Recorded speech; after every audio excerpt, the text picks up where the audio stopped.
Buddy, this is Mel Allen for Baseball Talk. Few ball players in the history of the game ever hit the ball as consistently well as Rod Carew. And when he retired, his lifetime batting average was .328. He collected a total of 3,053 base hits through a 19-year career.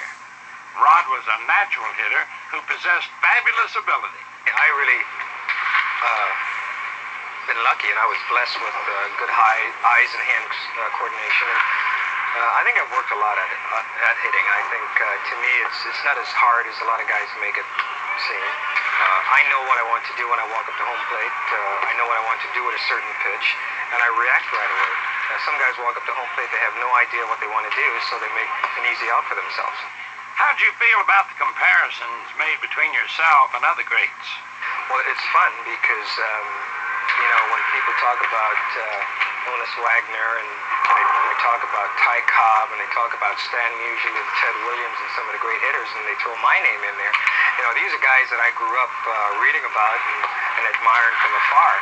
But even with those comparisons, you never received the same fame. Well, I think it's because I've been, the years I played in Minnesota, we didn't get the publicity, even though I had great years there in a Twins uniform.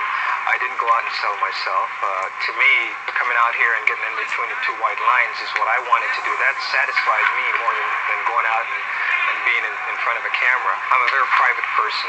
I don't really want people to know too much about me or see too much about me, so I kind of keep everything off to the side in the background. Well, thanks a lot for talking with us, Rodney.